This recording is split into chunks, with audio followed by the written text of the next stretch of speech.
tardes para todos y todas. Esta es la sesión de lectura inaugural de la segunda cohorte del doctorado en regiones sostenibles. El profesor Budinas ha aceptado que tengamos una ronda de preguntas después de su intervención. Entonces, en primer lugar, voy a presentarlo, escucharemos al profesor Budinas y posteriormente podremos tener la sesión de preguntas. Es un honor para la Universidad Autónoma de Occidente tener al investigador Eduardo Budinas como conferencista de la lección inaugural de la segunda cohorte del doctorado en regiones sostenibles. El investigador Budinas tiene un Master of Science en Ecología Social de la Universidad Franciscana de América Latina en Montevideo, de la Pontificia Universidad San Buenaventura en Roma, con una tesis sobre el movimiento ambientalista en América Latina. Ha sido profesor visitante en varias universidades, entre ellas la Universidad de San Andrés, en La Paz, Bolivia, la Universidad Nacional Villarreal, en Lima, el Centro de Estudios Avanzados de la Universidad de Buenos Aires, la Universidad Hurtado de Santiago de Chile, la Universidad de Campinas en Brasil y la Universidad Andina en Quito. Ha sido Fellow del Consejo para la Defensa de los Recursos Naturales e investigador visitante del National Wildlife Federation en Estados Unidos de América, experto en el Programa de Desarrollo Local Sostenible Amazónico, financiado por la Fundación Friedrich Ebert, coordinador de la sección de América Latina del Informe del Estado del Ambiente Mundial para el Programa de Naciones Unidas para el Medio Ambiente y coordinador de la Red Latinoamericana y Caribeña en Ecología Social. Consultor de la GTZ en Alemania, del Departamento de Ambiente del Banco Mundial, de la Agencia Española de Cooperación Internacional, de Oxfam, entre otros.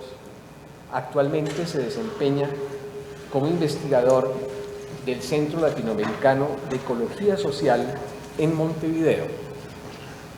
Tiene numerosas publicaciones, solo me refiero a algunos de los libros publicados en los últimos años. El mandato ecológico, derechos de la naturaleza y políticas ambientales en la nueva Constitución.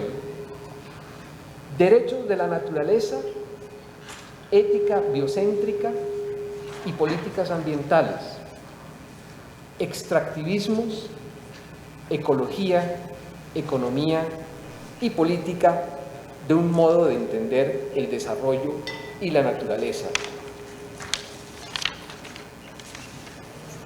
Extractivismos y corrupción, anatomía de una íntima relación.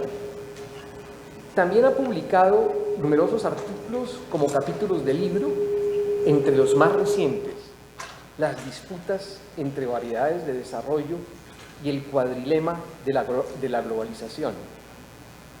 Cambio climático, extractivismos y género, crisis entrelazadas dentro del desarrollo. Development and Nature, Modes of Appropriation and Latin American Extractivism, en el Handbook de Latin American Development, publicado en Routledge. Aclaro que conozco poco de la obra del profesor Budinas, de gran volumen y reconocimiento mundial, pero aclaro que leí hace ya 4 años 2 artículos que me fueron entregados personalmente para que los leyera por el profesor Klaus Meschkat de la Universidad de Hannover, quien creo que es también un apreciado amigo común con el profesor Budinas.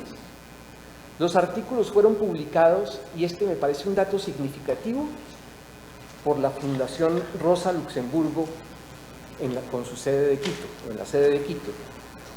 El primero se refiere a las transiciones hacia un nuevo regionalismo autónomo del año 2013 y el segundo, del mismo año, al post-extractivismo y alternativas al desarrollo desde la sociedad civil. Queda claro su énfasis en América Latina como gran proveedora de materias primas, el impacto negativo en la sociedad de la explotación económica intensiva y la necesidad de explorar alternativas. Se relacionan de esta manera problemas clásicos de las ciencias sociales, la forma de la explotación económica con los impactos diferenciados en los grupos sociales y con la organización política de alternativas. Se habla así de nuevos regionalismos autónomos, de post-extractivismo y de alternativas al desarrollo desde la sociedad civil. No se trata de un planteamiento endógeno desde y para las ciencias sociales. La interacción con la naturaleza y su preservación son preocupaciones centrales de su ecología social y política, que están en el centro de su argumentación. Para la lección inaugural del doctorado, el profesor Gudinas nos va a hablar sobre la ecología política enraizada en América Latina, concepto, opciones y urgencias. Bienvenido de nuevo a la universidad y usted tiene la palabra, profesor Gudinas. Bueno, muchas gracias. Buenas tardes a todos y a todas por estar aquí. Estoy cometiendo ya el primer sacrilegio de sacar esto porque me siento un reportero de televisión con esto. Quiero comenzar por agradecer a la Universidad Autónoma por haberme invitado, reconocer a este doctorado, la labor que está haciendo, especialmente a Hernando Uribe, que me invitó, las palabras de bienvenida de Álvaro Guzmán. También quiero agradecer a los dos decanos que me están acompañando ahora de la Facultad de Ciencias y de Ingeniería, con quienes estuvimos esta mañana. Y la tarea que me han encomendado es discutir y reflexionar con ustedes qué quiere decir ecología política en la región, pensando en y desde América Latina. Entonces, para eso quisiera hacer con ustedes un breve recorrido de dónde y cómo se originaron las diferentes aproximaciones de ecología política para tratar de centralidad en una particularidad actual y que el término aparece invocado frecuentemente en muchas disciplinas, en muchas aproximaciones y a veces con sentidos distintos. Si podemos comenzar con la primera, con el PowerPoint.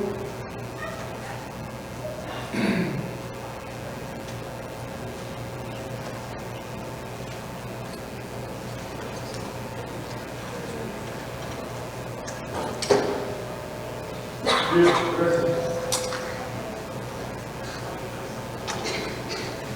Las ideas que hay básicas sobre ecología política de alguna manera se enfocan o aluden las relaciones entre las personas y el ambiente, entre la sociedad y la naturaleza, entre comunidades locales y ecosistemas.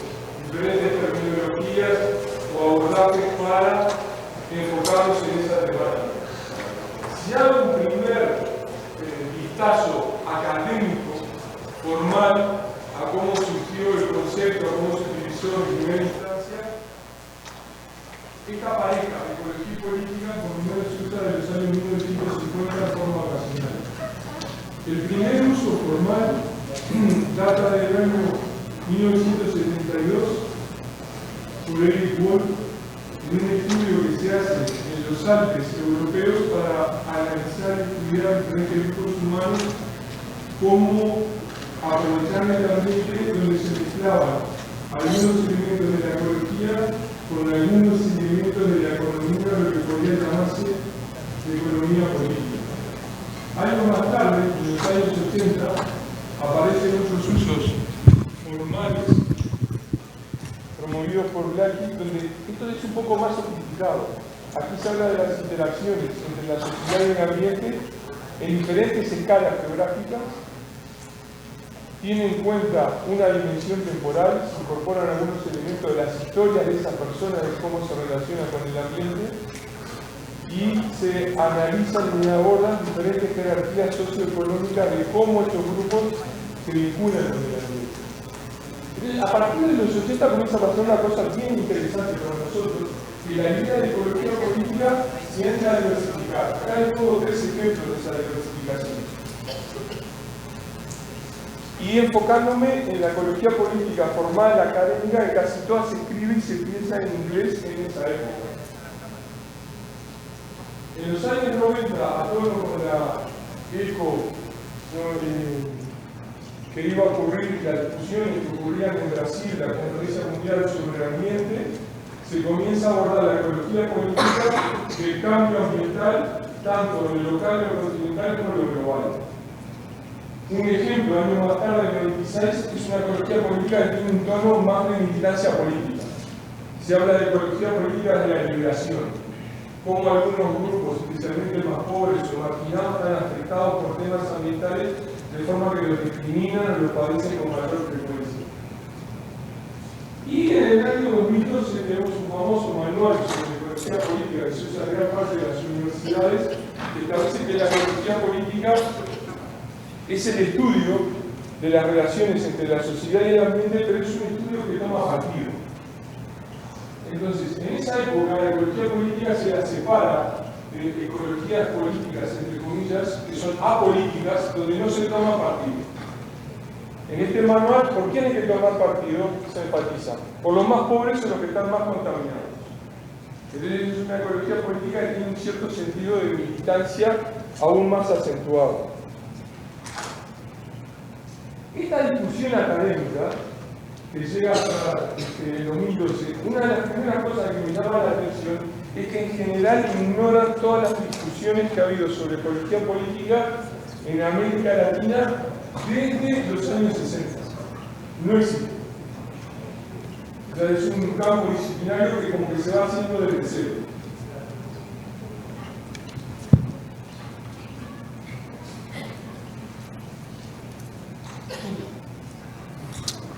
Voy a hablar más sobre eso enseguida.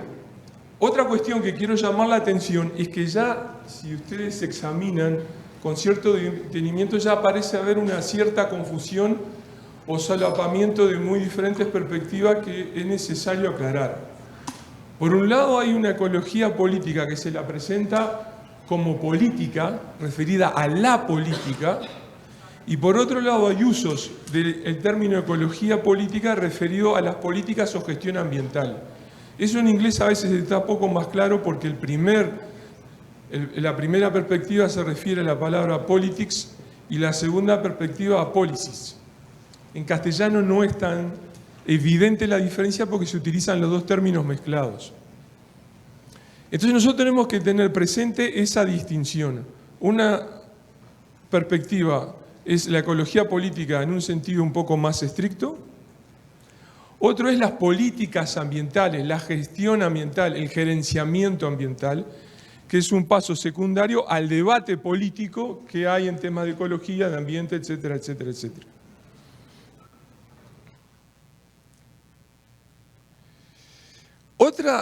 Otra tensión que hay en las ecologías políticas es cómo funciona el matrimonio entre ecología y política. ¿Quién es el adjetivo y quién es el sustantivo? Entonces ustedes pueden tener caso de que lo que la predomina es la ecología, que yo la tengo que politizar. Entonces yo tengo que transformar la ecología como disciplinas que vienen de las ciencias biológicas o las ciencias ambientales. Ahí hay una crítica que se les da, bueno, son disciplinas que están alejadas del debate político. Entonces la idea es politizar a la ecología. Otra acepción diferente de la ecología política es que yo tengo que ecologizar la política. La política tradicional, los debates políticos tradicionales no toman en cuenta lo ambiental. Entonces ustedes observen que son varias formas diferentes de entender ecología política. Ecología política se nos revela como un término que es plural, tiene varios significados semánticos y puede ser entendido de muy diferentes formas y aplicado con diferentes propósitos. Y que raramente se lo define en un inicio o en una a priori para esclarecer de dónde uno está parado al abordarlo.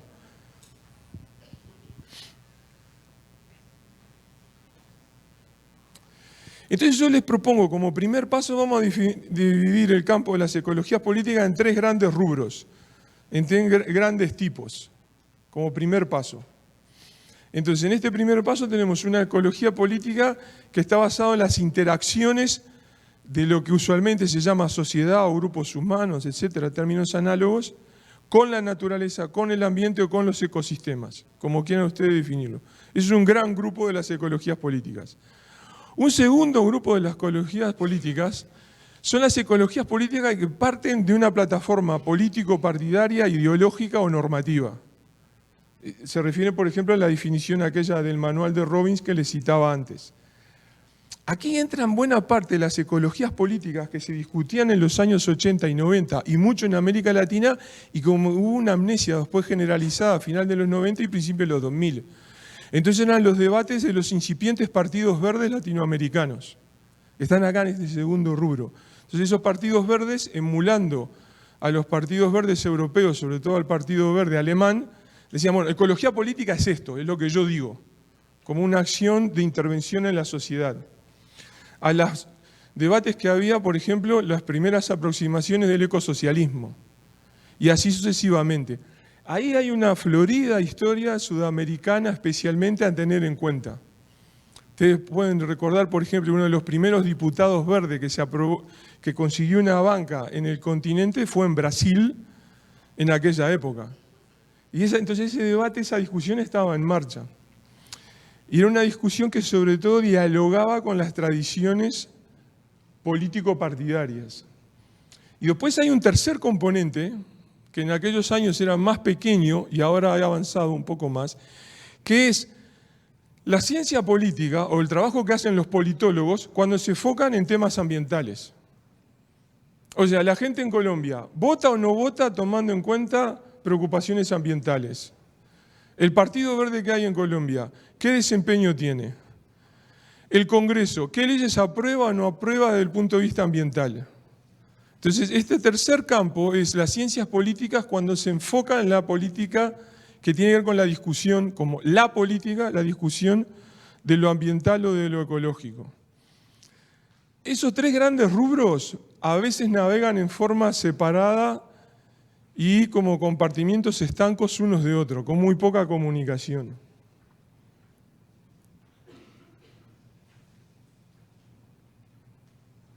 Doy un paso más. Me voy a enfocar ahora, voy al primer grupo, los que trabajan en las interacciones.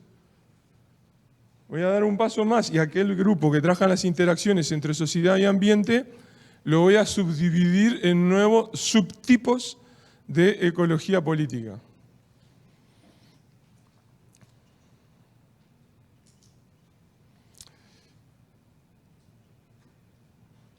En esos, vamos a llamarlos interaccionistas, para hacer una cosa práctica. En los interaccionistas, la ascendencia histórica, el origen de todo ese conjunto de aproximaciones, ellos creen o sostienen de que hay realmente una naturaleza ahí afuera que va a ser discernible, entendible, estudiable por los que trabajan en ecología política. Por lo tanto, son realistas. La naturaleza, que la pueden llamar ambiente, ecosistema, entorno, el término que ustedes quieran, es algo real que existe, con el cual interacciona la sociedad. Y la sociedad también es real. Es las interacciones entre las personas con el ambiente que les circunda. Entonces, esa naturaleza, ese ambiente, es un conjunto de objetos, de seres, de elementos, de procesos que tienen una base, una dinámica que va a ser desentrañada y discernida por la ciencia. Es una aproximación cartesiana clásica. Es la típica aproximación, por ejemplo, que viene de la ecología convencional. El conocimiento en esa ecología política, el conocimiento de la ecología política es un conocimiento progresivo. O sea, acá está lleno de estudiantes. Bueno, las sucesivas tesis de ustedes van sumando información sobre ecología política, por ejemplo, en las relaciones sociedad-naturaleza a lo largo de diferentes localidades del Valle del Río Cauca. Y ustedes ven cómo son esas interacciones entre los diferentes grupos humanos, qué pasa con los campesinos, qué pasa con los grandes empresarios agrícolas, qué pasa con las comunidades afro que hacen minería y así sucesivamente. Y por lo tanto, la disputa en ese campo de saber es quién está mejor describiendo, quién es más certero en descifrar la esencia de esa relación. Por lo tanto, son esencialistas y realistas a la vez. Eso tiene consecuencias prácticas. que eso es una cosa que quiero insistirle en esta charla. O sea, ustedes hagan o no una tarea de reflexión en ecología política, siempre hay una ecología política por detrás de las decisiones que tomen en políticas públicas, decisiones tecnológicas, decisiones de opinión con los amigos, etc. Siempre hay por detrás una ecología política.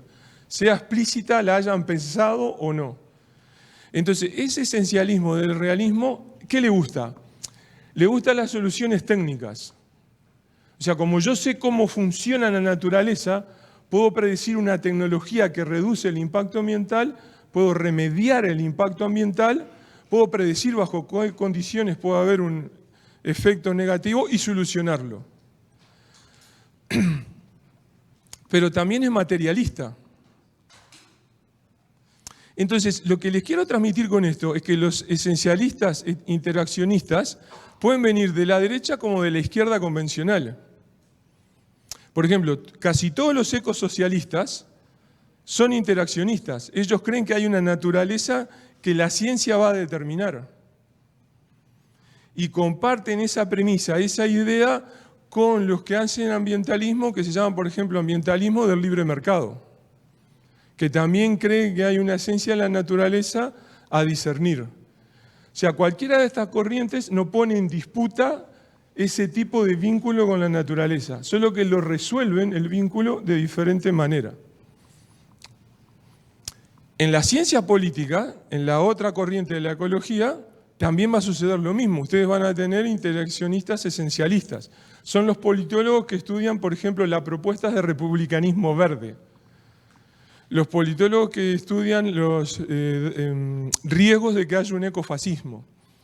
Entonces, el esencialismo, el realismo, tiñe a las otras corrientes que vimos antes. Tiñe tanto a los politólogos que trabajan en temas ambientales como a los que trabajan desde las ideologías político-partidarias.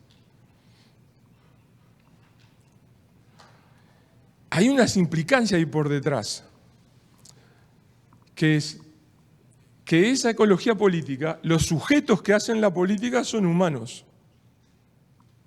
Los que hacen la política, esa ecología política, son humanos. La naturaleza es externa, son objetos. La aproximación es una aproximación representacional. Yo tengo representaciones de qué es el ambiente, la naturaleza, los ecosistemas, etc. Y por lo tanto están todos dentro de la modernidad.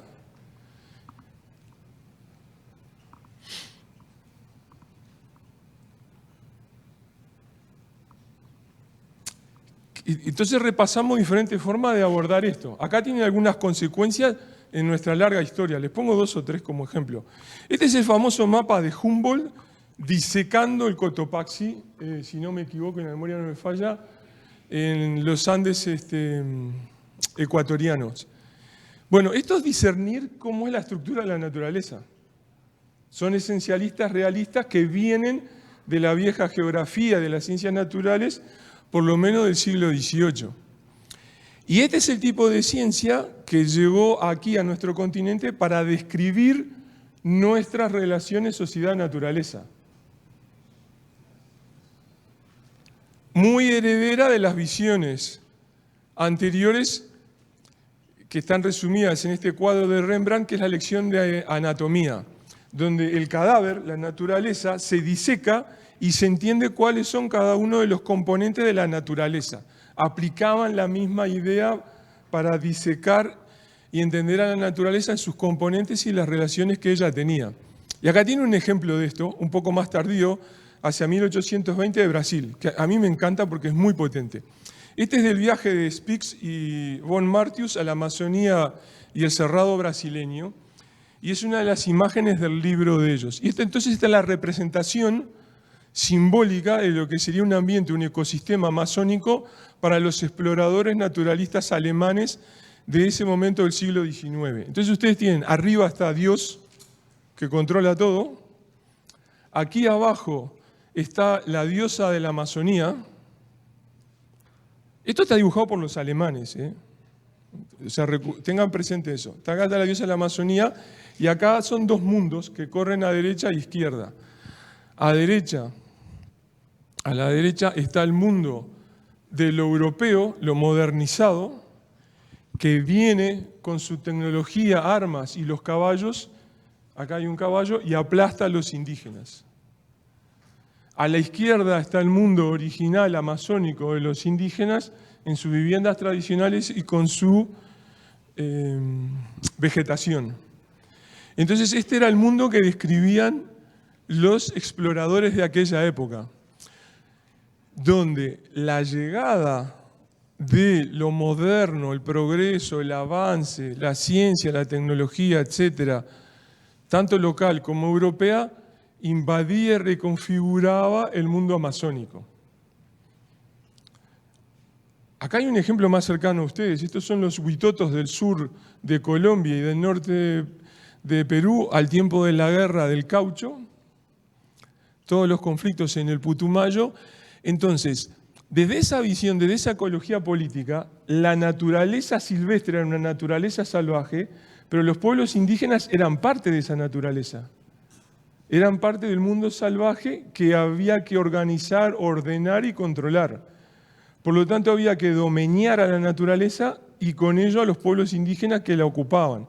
Entonces, en esta tarea que se describe en este análisis del papel de los huitotos, la señora huitoto tenía que estar vestida, no podía estar desnuda, tenía que aprender a coser en una máquina de coser y tendría que aprender a hablar en castellano. Entonces, el control de la naturaleza implicaba el control sobre los humanos también. Esta tensión que había y que existe entre las ecologías políticas tiene sus claroscuros. Les voy a mencionar un par de esos claroscuros y de tensiones porque dan muchos aprendizajes. Cuando en los años 30 se acuñó el concepto de ecosistema, se tomó prestado el concepto de sistema y se lo aplicó a la ecología por Tansley, un botánico inglés, lo interesante es que en la publicación original de Tansley decía: el estudio de los ecosistemas debe incluir a las comunidades, yo lo digo ahora muy esquemáticamente para ir más rápido, pero a las comunidades naturales, la fauna y la flora, y a los humanos, y los efectos que tenían los humanos sobre esas comunidades naturales. Entonces, si ustedes van y leen la publicación real de lo que decía Tansley en aquella época, era una ecología política. Era un intento de una ecología política de principios del siglo XX. Ahora, por alguna razón misteriosa, el llamado de Tansley a que se debía incorporar los aspectos humanos en la transformación del ambiente, los ecólogos de la biología que le siguieron sistemáticamente lo anularon y lo ignoraron. Porque la tarea del ecólogo era estudiar el ecosistema donde no hubiera gente molestando, para entender cómo funcionaba el ambiente natural.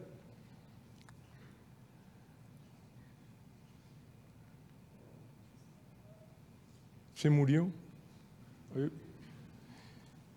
Bueno, y uno de los principales responsables es este señor, Odum. ¿Por qué? Porque el manual de ecología de Odum fue el manual estándar en todas las universidades del mundo y de América Latina, donde no aparecía esa dimensión social. La aproximación al ambiente era sistémica, era disciplinaria, cartesiana y enfocaba flujo de materia y de energía. Otro gran olvidado, otro lado de esta tensión viene de las ciencias sociales. Les mostré un lado de la tensión del olvido, desde las ciencias ambientales o de la ecología, de cómo se olvidaron de lo humano. Ahora les quiero mostrar la imagen en el espejo, cómo de las ciencias humanas se olvidaron y batallaron fuerte durante casi todo un siglo por ignorar lo ambiental. Si ustedes toman la obra de Park, uno de los grandes fundadores de la sociología contemporánea en varias corrientes, Park tenía todo un área de trabajo con varios estudiantes que después se hicieron muy famosos, que se llamaba ecología social. Y Park insistía en que había que estudiar a las comunidades. Él estudiaba sobre todo la dinámica urbana en la ciudad de Chicago a principios del siglo XX, y lo entendía como un ambiente, como un ecosistema, donde había luchas de competencia, de apropiación del territorio, etcétera, etcétera. Entonces Park insistía en una ecología humana que él llamaba en ese momento ecología social. Las ciencias sociales activamente olvidaron y relegaron el tema ambiental. Ese legado de Park desapareció. hasta posiblemente los años 90. Eso llegó a ser insostenible a medida que avanzaba en el siglo XX, cuando empezamos a tomar conciencia de la Tierra como un todo, como un gran ecosistema mayor en la biosfera,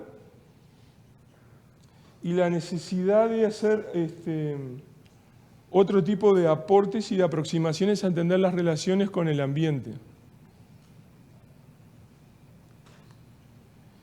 Pero de nuevo aparece esa tensión a finales del siglo XX, especialmente en los años 90.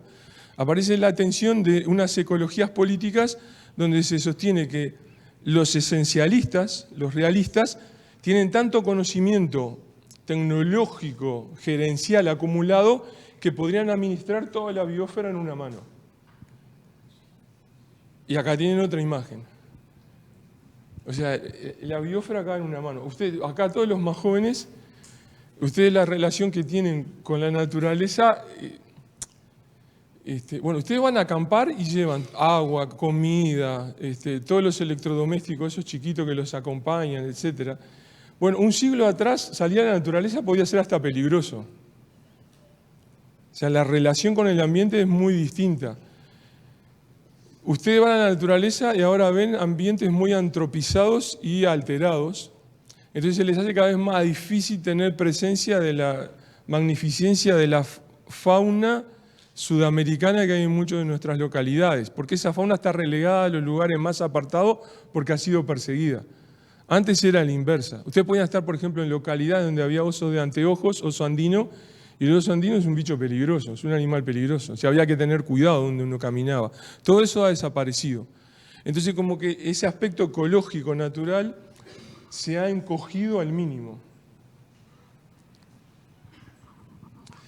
Entonces, aquella visión de los esencialistas que hemos repasado ahora comenzó a ser criticada por los constructivistas, o lo que se llaman ecologías políticas de segunda generación, depende del autor. Entonces, esta gente lo que dice, también en términos muy esquemáticos y resumidos, es que yo genero ciertas ideas de qué es la naturaleza. La naturaleza es una construcción social que pueden hacer tanto los científicos por un lado o que puede hacer una comunidad indígena. Ellos crean y delimitan y caracterizan y nutren de contenidos que entienden por naturaleza. Entonces, no es que haya una distinción neta entre sociedad y naturaleza, sino que la sociedad construye y genera sus propias variedades de naturaleza. Entonces, hay una crítica a lo real, cuán real es.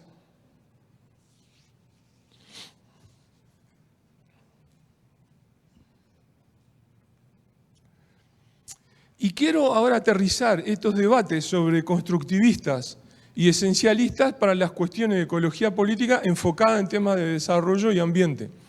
Ustedes tienen ahí, por ejemplo, tres grupos que tienen tres visiones distintas sobre el desarrollo. Pongamos por caso tres grupos que tienen visiones distintas sobre cómo aprovechar hidrocarburos. Pero los tres coinciden en que se van a aprovechar hidrocarburos. Entonces, los debates que hay entre esos tres tipos de usos de los recursos naturales vamos a llamar debates tipo 1. Esos tres coinciden, por ejemplo, en que es necesario tener empresas transnacionales, cierta regulación ambiental para aprovechar los hidrocarburos. Usualmente ese tipo de aproximaciones mantienen ideas en común. La idea en común que yo puedo postular aquí es que los tres grupos estos aceptan de que es necesario explotar los hidrocarburos para alimentar el crecimiento económico. Discuten cuánto se cobrará de impuestos, etcétera, etcétera, pero aceptan eso. Esos son los que podemos llamar debates tipo 1, que están dentro de una misma familia de estrategias de desarrollo.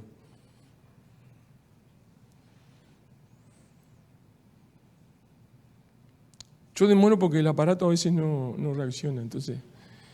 Ahora, ustedes tienen otro grupo de personas que dicen, bueno, no, yo no quiero que haya aprovechamiento de hidrocarburos por empresas extranjeras. Quiero nacionalizar todos los hidrocarburos y tener la empresa colombiana estatal de hidrocarburos, nacionalizar todo, los yacimientos, la extracción, la comercialización, el refinamiento, todo. Entonces, estoy siendo muy esquemático, pero para transmitirle la idea, supongamos que los del primer círculo son variedades de desarrollo, de uso de los recursos naturales de la vertiente o afines a las ideas convencionales que ustedes pueden decir del capitalismo. En cambio, las ideas acá, en este segundo grupo, son ideas sobre el desarrollo afines o cercanas a lo que ustedes podrían llamar ideales socialistas, de control del Estado total sobre el recurso natural y sobre los procesos de producción. Entonces hay dos tipos de debates. Hay un tipo de debate, los que discuten adentro de una misma familia de desarrollo, debates tipo 1, y hay debates del tipo 2, cuando los socialistas le dicen a los capitalistas, no, lo de ustedes es muy malo porque es capitalista, etcétera, etcétera. La inversa es, los capitalistas dicen, no, ustedes son todos comunistas, nos van a llevar a la perdición, etcétera, etcétera, etcétera. Esos son debates de tipo 2, de una familia contra la otra. Estos debates son los más comunes en América Latina. Pero en América Latina apareció un nuevo tipo de debates que refleja otro tipo de ecología política que obliga a repensar todas las ecologías políticas. Estaban ahí, no es que aparecieron de cero, pero ahora los entendemos. Entonces les doy este caso que es un caso real. En el sur de Perú había unas discusiones de tipo 1 y de tipo 2 mezcladas sobre si se aprovechaban o no unos yacimientos mineros en el Nevado de la Zangate. Entonces, frente a esta situación, había personas en las comunidades locales, uno que decían, queremos minería en el Nevado porque recursos económicos y empleo. Había otro grupo de personas que decían, no queremos minería porque nosotros tenemos un programa de ecoturismo y si viene la minería perdemos el programa de ecoturismo. Pero de todas maneras la racionalidad que había por detrás era un ingreso económico. Había un tercer grupo de las comunidades locales que decían, nosotros no queremos minería porque perdemos nuestros usos tradicionales de ganadería, agricultura, de pastoreo de la tierra. Una visión un poco distinta que sería un debate tipo 2. Pero en esos talleres, en esa discusión real frente a la empresa, aparecía una pequeña minoría que se acercaba y decía, miren, yo no sé si estamos de acuerdo o no con hacer minería en el Nevado de la Zangate, pero lo que sí sabemos es que la Zangate, la montaña, está en contra. Y la montaña está enojada. Les repito, el que viene a decir que está en contra es la montaña. Este es todo un problema para la ecología política. Porque como yo les decía al principio, la ecología política implica que son sujetos humanos los que discuten en el ámbito político qué hacer con la naturaleza. Pero justamente en las relaciones con la naturaleza les aparecen a ustedes actores no humanos, que hay personas que los interpretan y dicen, no, la montaña está en contra. Entonces la montaña para ellos se convierte en actor político que debería intervenir en el debate sobre si hago o no minería. Entonces, el 90% de ustedes puede decir, no, eso es parte de la mitología local, del folclore, etc. Es irrelevante, porque ellos igual creen que la montaña está en contra. O sea, si ustedes atienden las críticas constructivistas, esto es un paso más de los constructivistas, porque la que está en contra y quiere participar del debate es la montaña. Está lleno de ejemplos de esto. Ahora tenemos, por un lado, una cierta noción de respeto y menor petulancia para entenderlos, y por otro lado hay mejores herramientas conceptuales para poner esto en evidencia. Y lo que quiero insistir, por eso le ponía a esta conferencia el nombre de Enraizado en América Latina. Esto es una discusión especialmente sudamericana.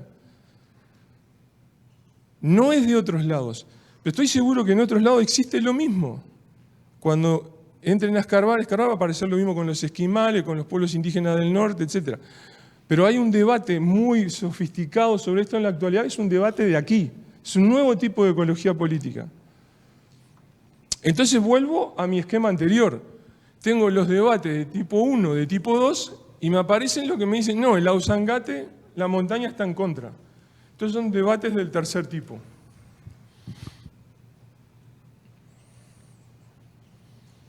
donde la relación entre sociedad y naturaleza me parece muy mezclada. Entonces, al advertir que están estos debates tipo 3, rápidamente se identifican ejemplos de donde estaba esto presente. Solo les menciono algunos. El concepto andino de Pachamama y de Ayllu es un claro ejemplo de esta circunstancia. Porque en el concepto andino de Pachamama no, cuando ustedes hacen finamente y rigurosamente la categoría Pachamama, la comprenden, Pachamama no es lo mismo que naturaleza, o no es lo mismo que área silvestre, porque la concepción quechua o aymara de Pachamama incluye ambientes que son mixtos en el lenguaje nuestro occidental, a la vez silvestres y a la vez humanizados, artificializados. Son paisajes, ambientes heterogéneos y son paisajes con personas. No existe la dualidad sociedad-naturaleza. Y está complementado con el concepto de Ayllu. El concepto de Ayllu no es análogo a los conceptos de la sociología convencional de comunidad, porque la comunidad estaba vista como comunidad de humanos. Pero en el Ayllu es una comunidad de humanos y no humanos que además solo es posible y solo se constituye como comunidad en un lugar ecológico y geográfico específico. O sea, no hay una comunidad secas. La comunidad, entendida como Ayllu, siempre es de un sitio. No puede utilizarse el concepto sin la raíz del sitio a que pertenece. Y tenemos ejemplos sudamericanos de esto que pasaban desapercibidos. Acá les tengo un ejemplo de un narrador boliviano, fin del siglo XIX, principio del siglo XX, que sería algo muy parecido a un Henry David Thoreau, a estilo sudamericano, que hablaba de una relación trascendental de amor con la naturaleza. Totalmente desapercibido. Ustedes agarran los manuales de ética ambiental traducidos del inglés, les hablan de Thoreau. El latinoamericano ignorado, ni existe para la Academia del Norte. Pasando más en el tiempo, en este mismo sentido, podemos rescatar la figura del argentino Rodolfo Kusch. Él hablaba de las geoculturas. La cultura siempre está, en la terminología de él, localizada en paisajes geológicos, ecológicos. Y tiene frases increíbles. La cultura se habita en el suelo. La cultura se habita en el suelo.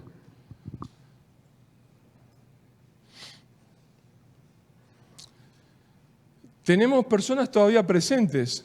Ahí tiene una foto de Grimaldo Rengifo de Perú, que trabajaba contra un grupo de colegas que él tenía en Perú en los años 90.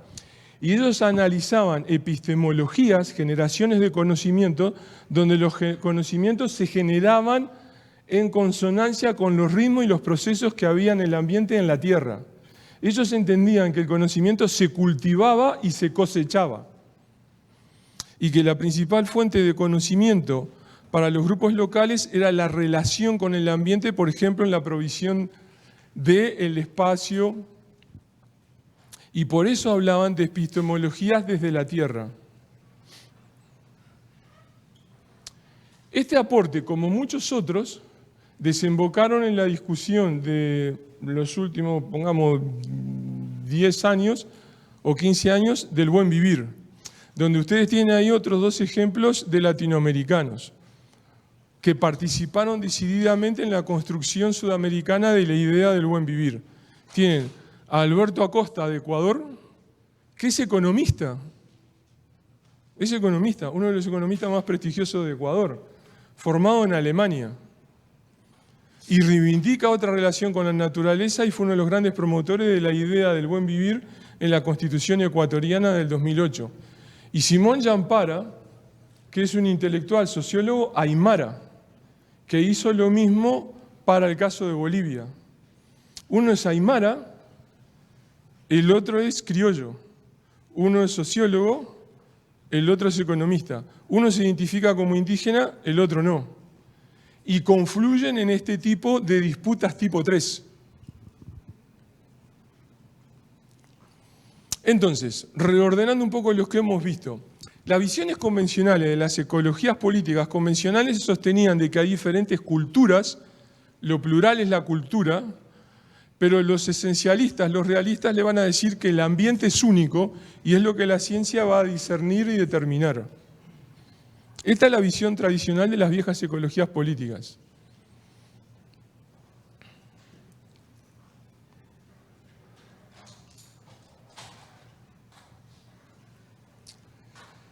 En la visión actual, esta frontera que se cruza desde el constructivismo determina de que hay varios ambientes, varias naturalezas y que diferentes culturas generan sus ambientes. Entonces yo tengo una pluralidad de culturas y una pluralidad de ambientes, mutuamente determinados entre sí.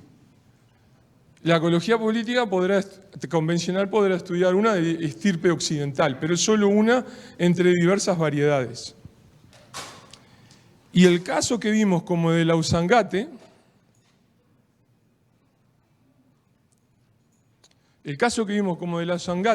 la dualidad sociedad-ambiente no existe. Y son colectivos, agrupaciones o conjuntos socionaturales. No existe la tal dualidad que separa sociedad de naturaleza, sino que forman un único agrupamiento. Acá tienen ustedes ejemplos de este tercer abordaje. Lo que les mencionaba, las comunidades armadas de otro modo, el joven jaguar, a la vez joven humano y a la vez jaguar. Esto es parte de las actividades de performance frente a la Asamblea Legislativa de Ecuador para proteger las áreas amazónicas del oriente para la explotación petrolera, el árbol persona. Pueden ser montes, cerros, montañas, la idea de apus. Y por lo tanto, entonces nosotros podemos distinguir tres grandes familias de ecologías políticas llegado a este momento de la charla. El primer grupo de las ecologías políticas corresponden a donde los sujetos son solo humanos, la visión tradicional. Los sujetos son solo humanos, los agentes políticos son solo humanos y lo que queda por fuera de la comunidad política es todo lo no humano, que son plantas, animales, montañas, etc. Un segundo tipo de ecologías políticas, el tipo 2, los sujetos políticos, los agentes políticos son solo las personas, pero se reconocen de que los no humanos pueden tener derechos. Es el caso de Ecuador en la Constitución de 2008 o el caso parcial de Colombia con el reconocimiento de derechos para el río Atrato o la región amazónica. Entonces, los que discuten política son los humanos, pero se entiende de que hay algunos elementos no humanos que tienen derechos. Por fuera de la comunidad política está toda la naturaleza. Hay un tercer grupo de ecologías políticas, lo de la Usangate, donde los que discuten de distinta manera, eso después podemos conversar. Los participantes de la comunidad política, los actores políticos, son humanos y no humanos. Algunos de ellos tienen derechos y por lo tanto algunos de ellos están dentro de la comunidad política y muchos otros están por fuera. Entonces son tres grandes familias de ecologías políticas reordenadas de otro modo a partir de la discusión contemporánea que ocurre en este momento en América Latina.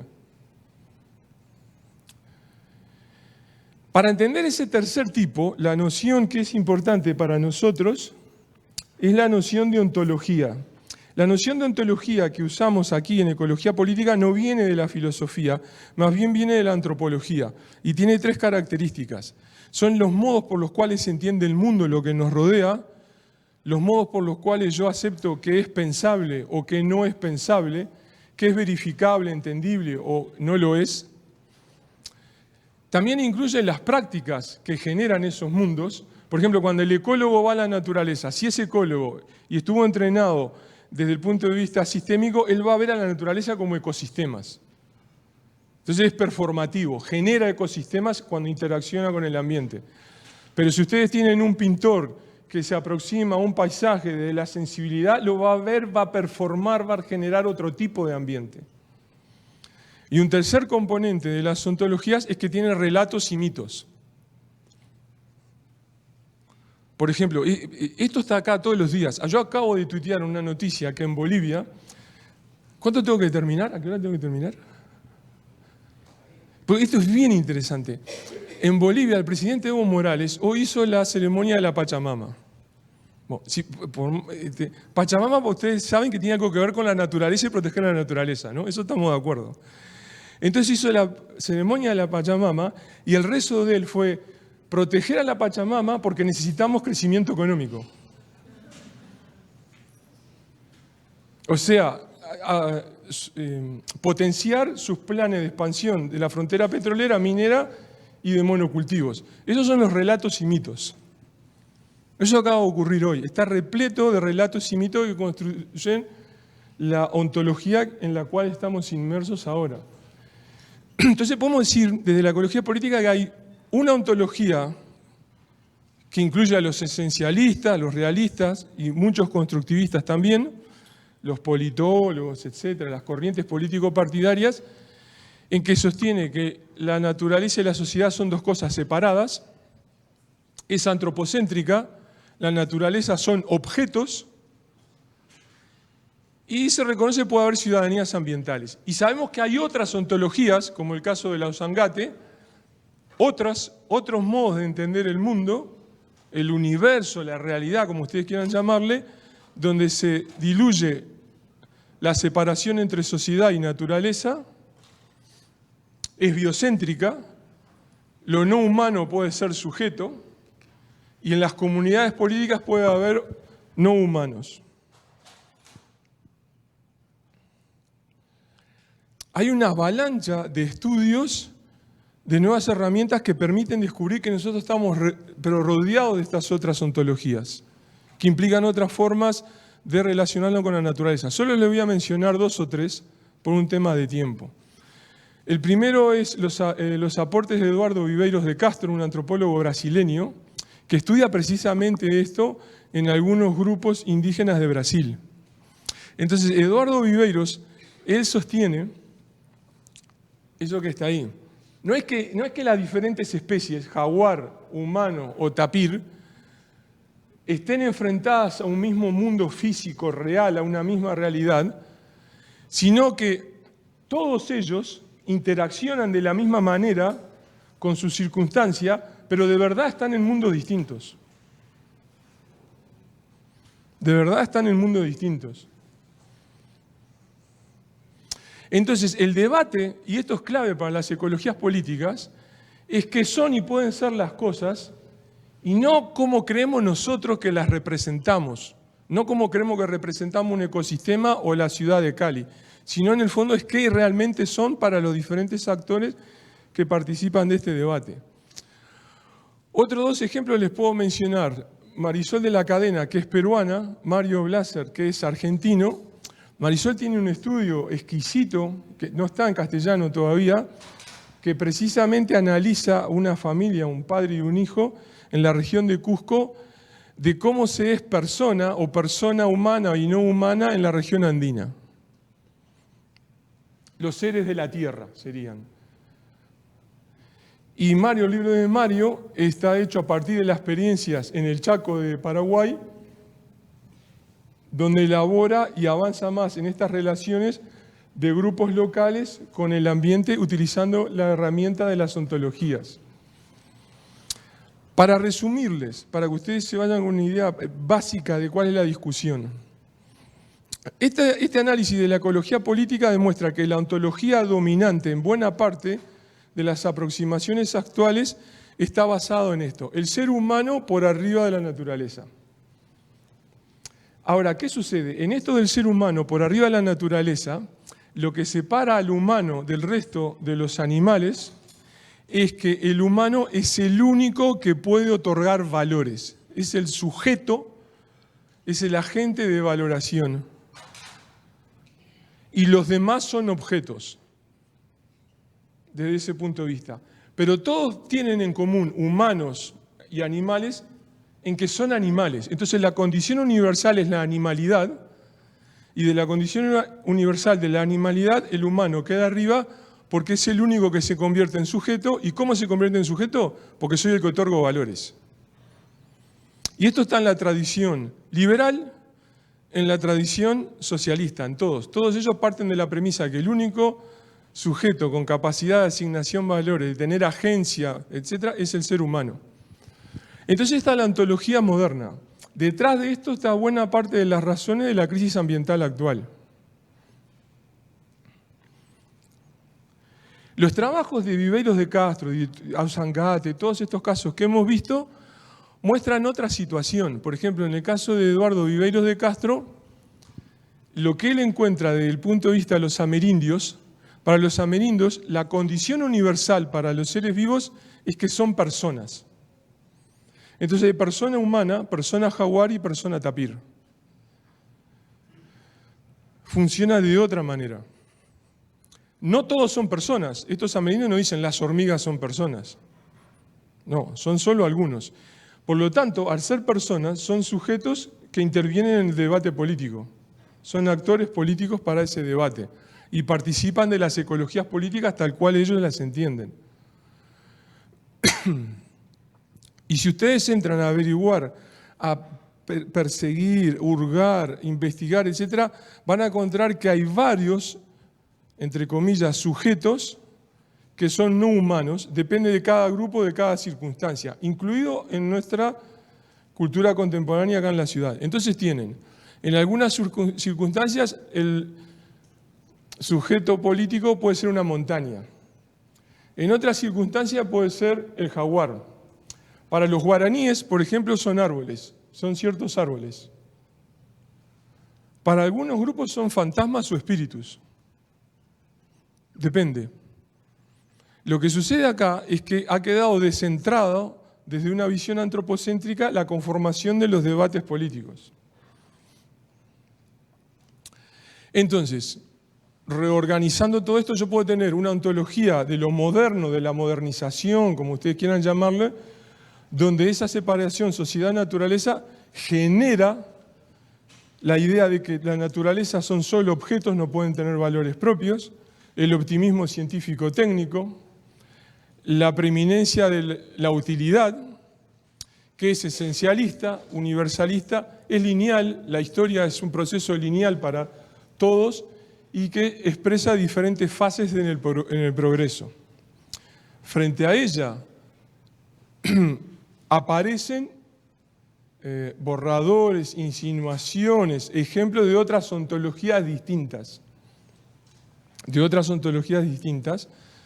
Que pueden ser biocéntricas, donde se aceptan los derechos en lo no humano, desaparece la dualidad sociedad-naturaleza,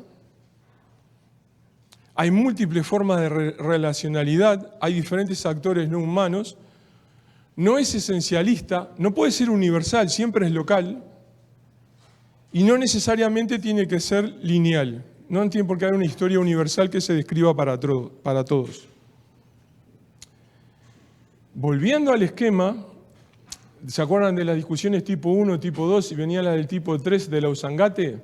¿Qué está ocurriendo? ¿Qué demuestran estas ecologías políticas? Lo que demuestran y ponen en evidencia es lo que se llaman las aperturas ontológicas. En la ontología de la modernidad, sobre el cual está basada las ecologías políticas contemporáneas, se sostenía que solo había una forma de entender el mundo y por lo tanto solo había un tipo de actores para hacer ecología política. Nosotros ahora abrimos como puertas y ventanas para respetuosamente advertir que puede haber otras formas de cómo elaborar una ecología política.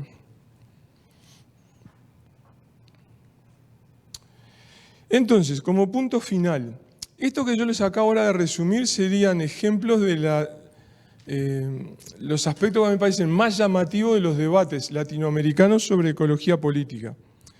¿Cuáles serían entonces las prioridades para una ecología política latinoamericana? Bueno, habría prioridades globales, por ejemplo, el tema de la pobreza, el género, el poder, etcétera, son prioridades globales. Ocurriría algo similar con una ecología política en África, en Asia, en Europa o acá. Yo me quiero referir a particularidades que son solo nuestras, que nada más que nosotros tenemos y que otros no pueden reproducir. Y que si no las abordamos nosotros, no va a pasar eso desde la ecología política de Norteamérica, de Europa o de otros continentes. Entonces, el primer punto es las particularidades ecológicas de América Latina. O sea, las particularidades de los altísimos niveles de biodiversidad y de complejidad en nuestros ambientes, tal cual lo describe la ciencia convencional.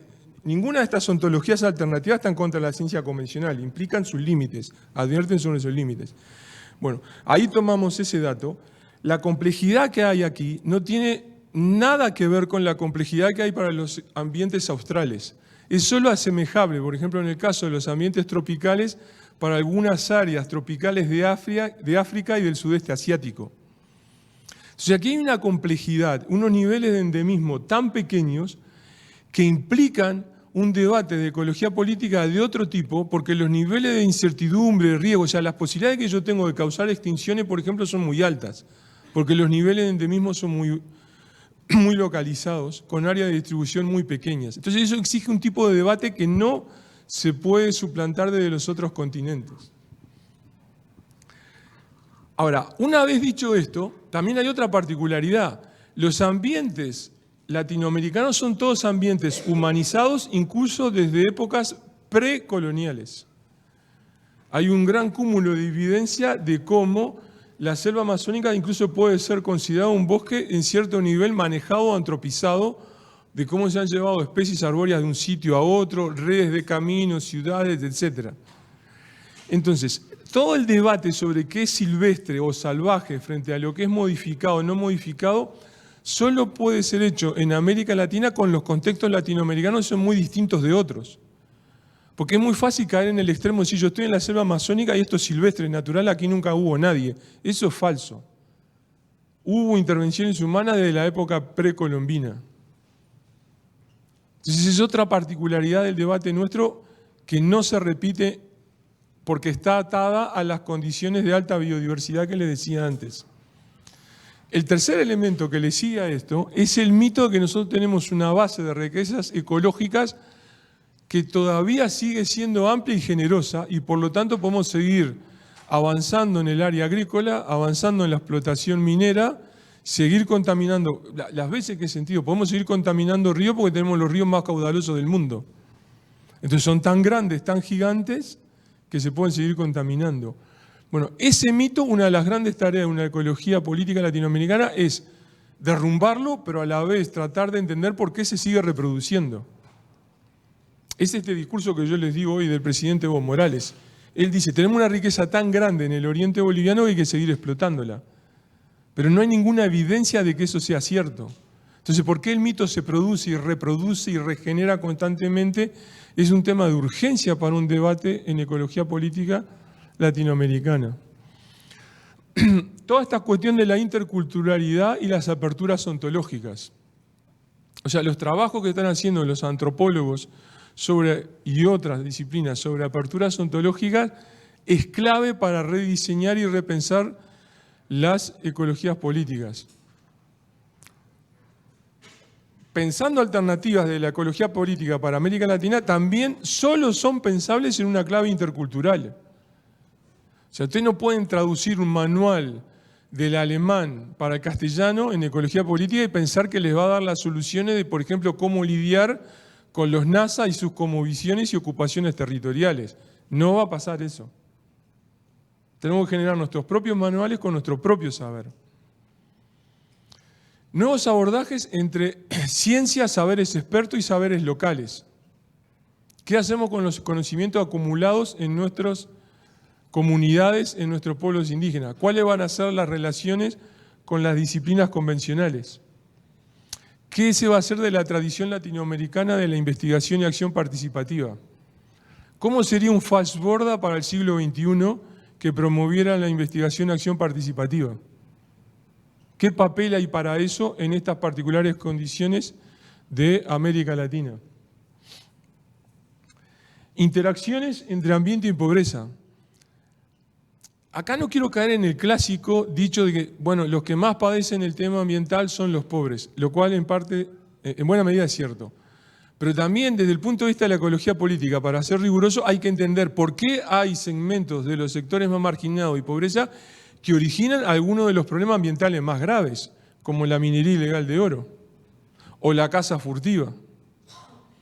Y también analizar cuestiones de por qué se invoca la pobreza como justificación para la apropiación de recursos naturales, como han hecho varios gobiernos progresistas. Dicen, como somos pobres tenemos que seguir avanzando en la explotación de recursos naturales. En cuarto punto es repensar la categoría de pobreza, porque muchos de los que son calificados como pobres no son realmente tan pobres y tienen un acervo envidiable de conocimientos para utilizar los ambientes y los territorios de otra manera que deberían ser incorporados para salidas sostenibles de la situación actual. Entonces necesitamos toda una reconsideración de esta temática de la pobreza y su vínculo con el ambiente, repensarla toda de nuevo y estar advertidos de estos sesgos o extremos en un sentido o en el otro. Y finalmente, lo que quiero transmitirles es que hay una cierta colonialidad del saber y del poder involucrado en los debates de ecología política. Uno es la preeminencia de los manuales que vienen traducidos del inglés, ¿no? Entonces eso es muy claro. Por ejemplo, el manual de Dobson o el de Robbins, que se usa directamente en inglés, que no encajan con las circunstancias nuestras aquí en el sur. Pero además también se pierde otra particularidad, triste, pero hay que abordarla. Somos el continente más violento. Entonces, ¿cuál es la reflexión y los aportes que hace la ecología política para entender la violencia que se mantiene y se recrudece? Me refiero a violencia en los casos más específicos y evidentes, que es el asesinato de líderes ambientales. Ustedes saben del nuevo reporte que hay sobre el asesinato de líderes ambientales. Colombia quedó segunda en el mundo y es la primera en América Latina. Pero también me refiero a la violencia cotidiana y a otras violencias de tipo territorial. Entonces, cualquier abordaje de ecología política tiene que tener un compromiso, y está claro que nuestra región tiene que tener un compromiso con desmontar la violencia y llamar a la paz. Una paz entre las personas y con la naturaleza. Muchas gracias.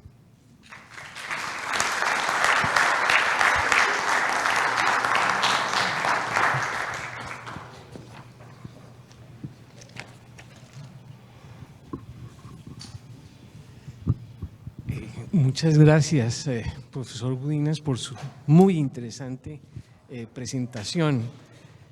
Quisiera destacar el énfasis en sintetizar todo un acervo de conocimiento, en precisar los conceptos, en proponer una tipología y en meterse en ese campo un poco de tratar de definir y de darle movimiento, digamos, a los conceptos. En eso pues tenemos que estar comprometidos y tenemos que desarrollar lo que usted nos está proponiendo.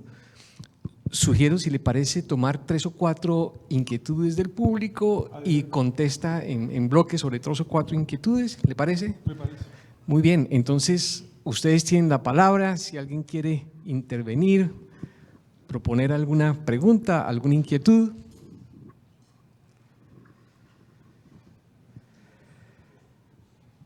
¿Dónde? Profesor Gandini.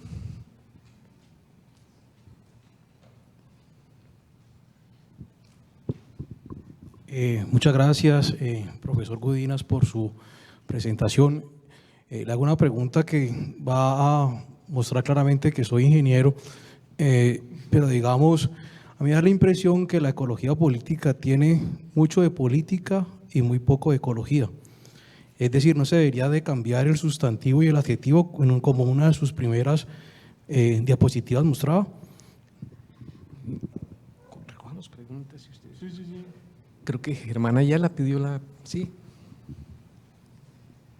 Germán. ¿Quién más?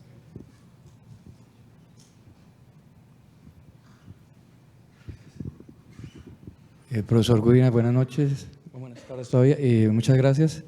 La pregunta es, ¿qué lugar tendría para usted e incluso para los autores que nos han referido en su presentación, ¿qué lugar tendría la estética desde la perspectiva del goce visual en la ecología política? Por ejemplo, cuando uno va a valorar el monocultivo, en este caso la caña de azúcar, que es dominante aquí en el Valle del Cauca. Profesora Elizabeth. Gracias, buenas tardes. Me pareció muy interesante varias cosas, particularmente lo de pensarse en nuevas ontologías. Al respecto, quería que usted ampliara, ya que usted habló en algún momento de que justamente la ecología política era tomar partido. ¿Cuál es su opinión sobre declarar como sujeto de derecho la naturaleza? Esa es una pregunta. Y otro aspecto que no sé si lo alcance a abordar aquí, pero me dejó preocupada al final de su presentación, cuando nos presenta aspectos particulares para pensarnos Latinoamérica, la relación entre interacciones ambiente y pobreza, por la relación que tienen las personas más pobres con la minería ilegal. Justamente porque pienso que habría que discutir, pues y usted seguramente lo conoce, lo que implica la minería ilegal en Colombia, porque habría que pensar que la minería legal, la de las grandes transnacionales a cielo abierto, pues es mucho más dañina que otra considerada ilegal, que es la artesanal por parte de comunidades particularmente afrodescendientes en la región pacífica. Entonces me dejó pues un poco preocupada porque usted nos propone pensarlo, pero no hay tiempo pues, de desarrollarlo. Y finalmente, en toda su reflexión frente a los temas ambientales en América Latina, me preocupa, como en otras conferencias, que no discutamos el asunto de la coca, de los cultivos de la coca, en relación con el punto que usted planteó de poder, colonialidad y violencia. Cuando dice somos el continente más violento, efectivamente, por las cifras, pero habría que rastrear qué nos hace, pues si medido en homicidios, por supuesto, pero qué nos hace ser ese continente más violento. Y cuando usted plantea eso, como con otros temas de violencia, yo pienso en la coca, o sea, se han expandido los cultivos significativamente en Colombia en los últimos años, en los últimos gobiernos, pero eso, profundizar en esa discusión nos lleva a un asunto de economía política en el sistema mundo. Es decir, nosotros estamos sosteniendo una economía de otros asuntos. El punto que quiero simplemente plantear aquí es que esa discusión no la estamos planteando o no la he escuchado, el asunto de la coca en los temas ambientales. Gracias. Otra inquietud para cerrar este ciclo de preguntas, profesor.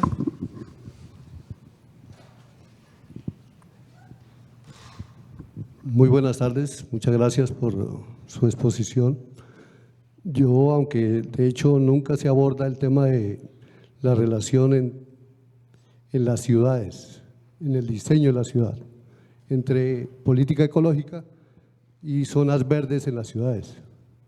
Entonces hay todo un debate grandote sobre, por ejemplo, cuáles son los lugares o a quiénes pertenecen, digámoslos, en las ciudades las zonas verdes, en términos económicos, políticos. Por ejemplo, el caso de Lima, la clase más alta es la que tiene la zona más verde.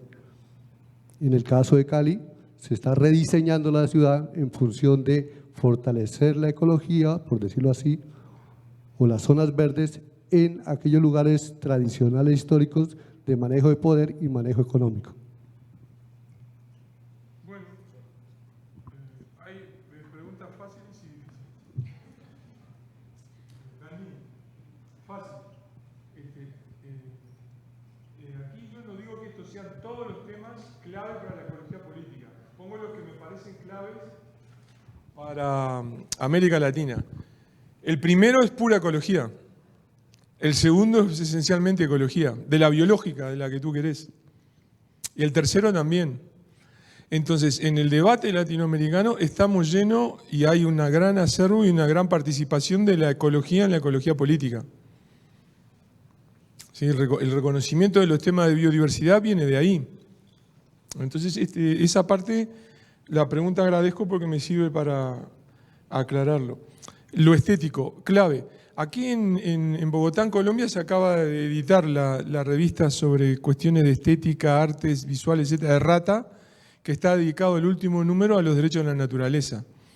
Entonces, la aproximación sensible a la naturaleza es clave para ello. Cuando en las aperturas ontológicas ustedes dicen, bueno, vamos a quebrar con la predominancia de los valores utilitarios antropocéntricos, eso incluye pluralizar los propios valores que asignan los humanos. Entonces, por ejemplo, los valores estéticos están desaparecidos o marginalizados por el valor económico. Los valores culturales, otro tanto. Los valores históricos, lo mismo. Entonces, las aperturas ontológicas no son un ejercicio de racionalidad abstracta, son cambios en la forma de sentir y de pensar, donde un componente muy importante son las sensibilidades, las afectividades en cuanto a la naturaleza. Elizabeth, los sujetos de la naturaleza, sí, hay una parte de la ecología política que están muy a favor, otros no. De los que no están a favor están las corrientes liberales clásicas y las corrientes del ecosocialismo, especialmente los marxistas ecológicos. Entonces, de los dos bandos están en contra. Ahora, de los que están a favor de los derechos de la naturaleza, la particularidad, la fortaleza que tienen, pero a la vez la debilidad, es que uno se llega a los derechos de la naturaleza reivindicando la pluralidad de valores. Por lo tanto, si yo reivindico la pluralidad de valores, tengo que aceptar a aquella pobre gente que solo entiende de valores económicos o solo entiende de valores, digamos, materiales. Entonces hay que aceptarlo, no hay otra manera. El caso de Colombia no lo puedo ahora contestar en un minuto porque es muy positiva la designación de derechos acá en Colombia, pero el ejercicio de argumentación de la Corte de por qué se llega al reconocimiento de los derechos no sigue el debate de este que acabamos de hablar. No lo sigue. Es bien antropocéntrico, por un lado, y por el otro lado, especialmente en la Amazonía, ignora a los pueblos indígenas, ignora las cosmovisiones amazónicas. O sea, es una determinación de los derechos de la ecorregión amazónica desde un punto de vista de una discusión académica, especialmente con la Academia de la Jurisprudencia Europea y algo de Nueva Zelanda. Pero no hay ningún diálogo, ni con lo que pasó en Ecuador, que sería la referencia ineludible, porque están ahí reconocidos en la Constitución, ni con los saberes, sentido como visiones o ontología de los propios pueblos amazónicos. Entonces ahí hay un problema. Minería legal e ilegal. Yo entiendo lo que usted me dice. Ahora, quiero transmitirle lo siguiente. Discutir cuál es más dañina, si la ilegal o ilegal, es como que se junta un paciente que tiene cáncer de páncreas con el paciente que tiene cáncer de estómago y uno le dice al otro, yo estoy mejor que vos. Las dos son espantosas. Las dos son espantosas. Entonces, tenemos mucha evidencia de lo terrible que son los impactos de la gran minería, de la mega minería, especialmente a cielo abierto, y se siguen acumulando la información de los impactos de especialmente la minería aluvial, informal, tradicional, ilegal, como quieran llamarle, de oro en ambientes amazónicos, donde los casos más graves van a estar rápidamente en el tapete, es contaminación por mercurio. Va a haber pueblos amazónicos donde ya no van a poder comer pescado porque está todo contaminado por mercurio. Entonces, las dos son espantosas. Ahora, del tema de la violencia de la coca, sí, en los estudios sobre extractivismo se incorpora la coca, la amapola, los tráficos ilegales, es parte de los estudios de los extractivismos, ¿no? Entonces, vinculando esto con la pregunta anterior, de nuevo, ¿cómo decirlo en un minuto? Para este grado, esta escala de perspectiva, en esto que estamos analizando en esta charla, la pregunta clave es, ¿por qué todos quieren ser mineros de oro? Entonces, ¿por qué ustedes tienen el ministro, el empresario que quiere hacer minería de oro? ¿Y por qué usted tiene el pequeño comunario de una comunidad de acá del Cauca que también quiere hacer oro? Entonces, sin duda las circunstancias de los dos grupos son muy distintas, pero hay algún aspecto en común en la relación con el ambiente que los dos terminan siendo mineros de oro. Entonces, ahí hay situaciones muy dramáticas. Yo entiendo las condiciones de pobreza. Entonces, yo entrevisté hace unos meses atrás a un líder en Santander de Quilichao. Entonces, 35 años, líder minero de oro, ¿no? De Socavón. Entonces le digo, pero ¿y usted por qué hace minería de oro? Porque él sabe que es malo, él sabe que es malo. ¿Y usted por qué hace minería de oro?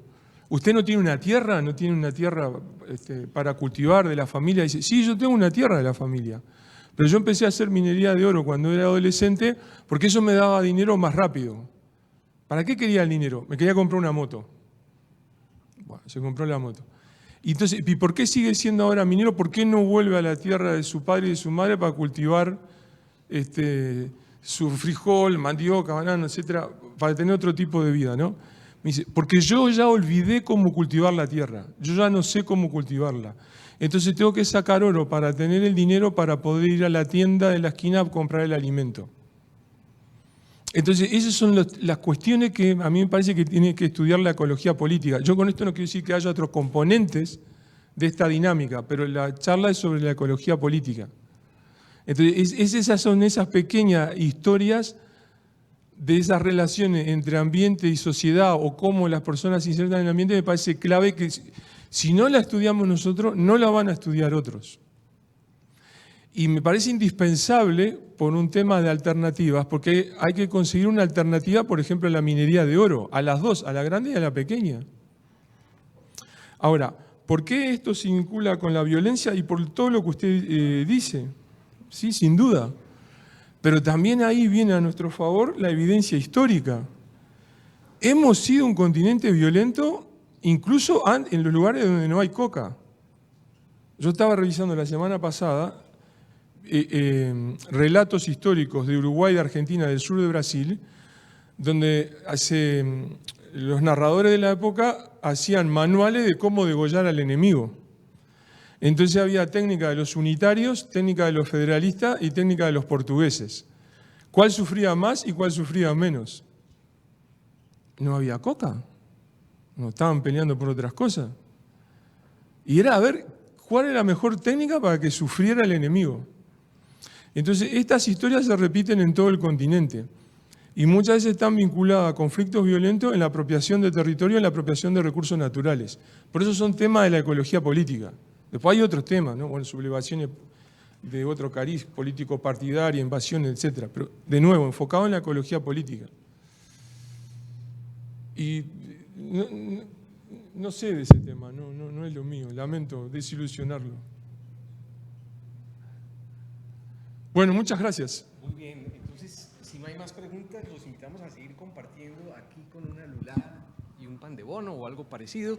Y bueno, ¿alguien tiene alguna otra pregunta? Creo que no hay más preguntas. Una pregunta más, a ver.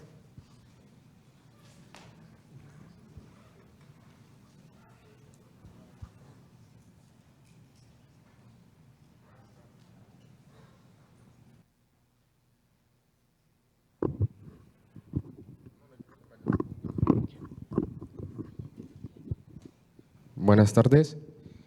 Mi pregunta ¿es posible que un presidente tenga todas las ideologías ecológicas que estamos hablando y qué beneficio traería para un país que se lleve toda la ideología de un presidente ecológico? No entendí. O sea, estamos hablando de política y de la ecología como tal. Si hubiera la posibilidad que un presidente fuera con todas estas ideologías, ¿qué beneficios traería para el país o para América? ¿Pero con cuál ideología? Porque acá vimos muchas. Desde la parte ecológica. Pero de nuevo, hay muchas ideologías. Ustedes van a tener, desde las corrientes de política partidaria, los normativistas y ecología política, ustedes van a tener lo que hacen ecología política liberal, lo que hacen ecología política neoliberal, lo que hacen ecología política conservadora, lo que hacen ecología política socialista, socialdemócrata, marxista y incluso milenarista. Tienen toda la variedad.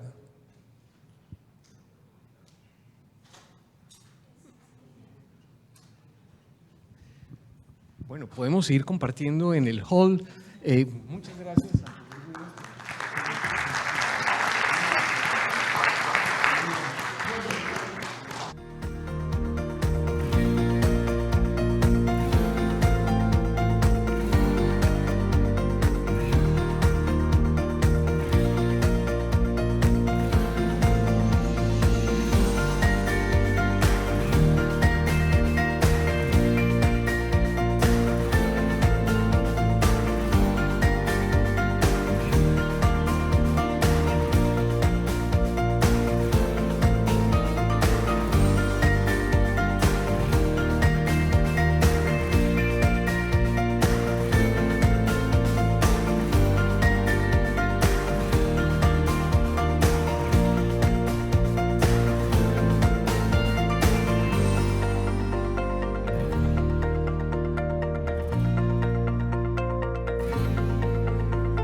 En 1970, Cali tiene 859.000 habitantes y apenas 2 universidades. Se trabaja día y noche en los preparativos de los Juegos Panamericanos.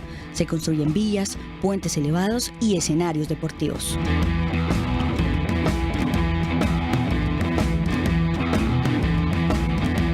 Esta es la rica atmósfera en que aparece la Autónoma de Occidente, universidad que nació como todas las grandes empresas, de un sueño compartido. En 1979, y con tan solo 2 millones de pesos, se crea el Fondo Procede para la construcción del campus universitario. 16 años después, y gracias a un acertado manejo basado en la planeación y el trabajo en equipo, la Autónoma de Occidente construye uno de los campus más importantes y modernos del suroccidente del país.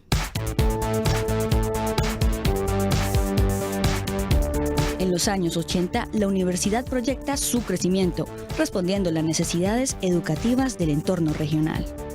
Es así como se fortalecen en la vida institucional la investigación y la proyección social, y se crean nuevos programas en campos estratégicos de la ingeniería, la comunicación y las ciencias económicas y administrativas, todas estas encaminadas a fortalecer el vertiginoso desarrollo de la época.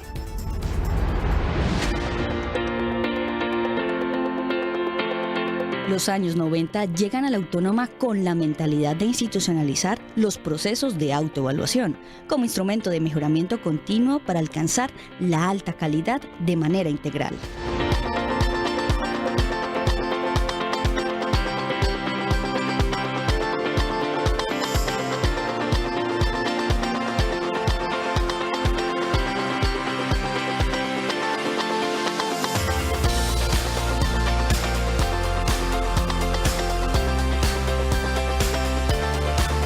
La universidad ofrece nuevos programas de pregrado y posgrado que responden a las necesidades de desarrollo del suroccidente del país.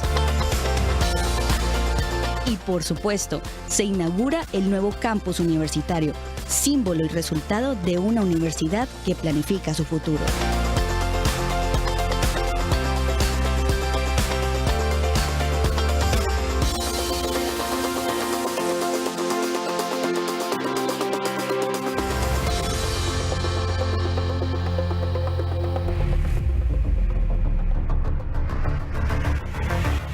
A su vez, esta primera década del siglo XXI viene con un sinnúmero de avances y logros que siguen consolidando a la institución como una de las universidades más prestigiosas en la región y el país.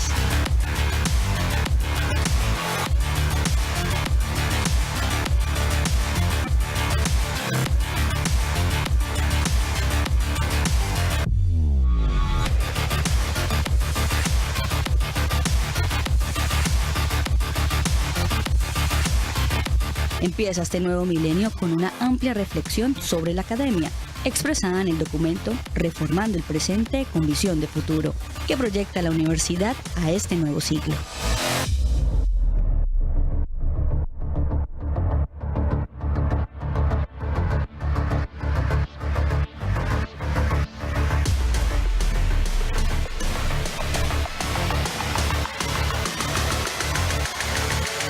El posicionamiento de la Autónoma de Occidente se refleja en la cualificación de sus estudiantes, docentes, grupos de investigación y en el aumento de la oferta de programas de pregrado y posgrado, así como los diferentes reconocimientos, certificaciones y acreditaciones por alta calidad en sus procesos académicos, administrativos y ambientales.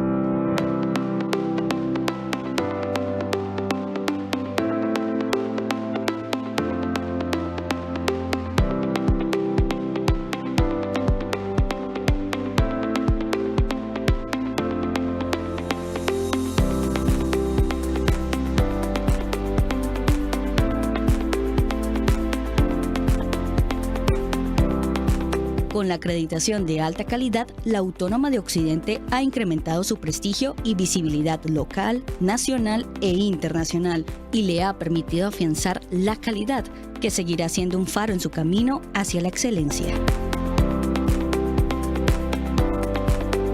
En esta década, la institución emprendió con firmeza un desafío. Nos ocuparíamos institucionalmente por comprender los problemas ambientales. En ese momento, 25 años atrás, se consideró que era preciso empezar a generar dinámicas de orden curricular que dieron origen al Centro de Estudios Ambientales enfocado en temas de la región Pacífico colombiana, relacionados con el medio ambiente, el desarrollo social y económico sostenible. A partir de entonces, iniciamos diversos programas de pregrado y posgrado que hoy ofrece la universidad, gracias a los cuales se ha podido construir una notable y reconocida capacidad académica en materia ambiental, que la sociedad y certificadoras nacionales e internacionales nos reconocen.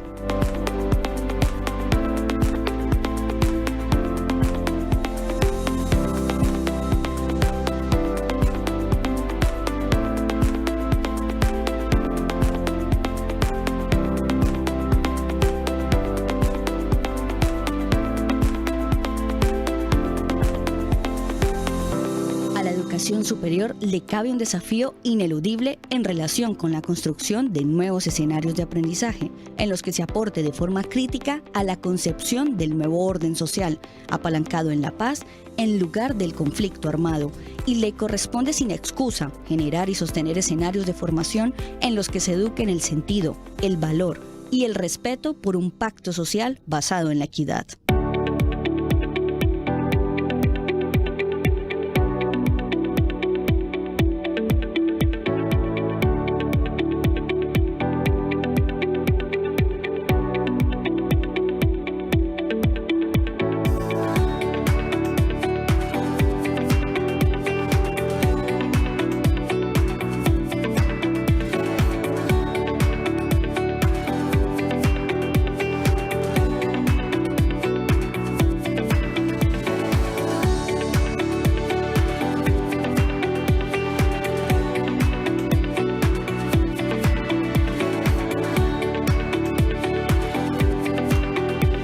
La universidad se afirma como una institución comunitaria y para la comunidad, con raíces e impacto regional y nacional, integrada en su quehacer académico al contexto internacional. De esta forma, la institución se mantiene fiel a su tradición de prever el futuro y caminar hacia él, con una estrategia definida y concertada. Siendo la tarea de la universidad precisamente la construcción de futuro, su experiencia en planificación institucional es la mejor demostración de la seriedad y rigurosidad de nuestra institución.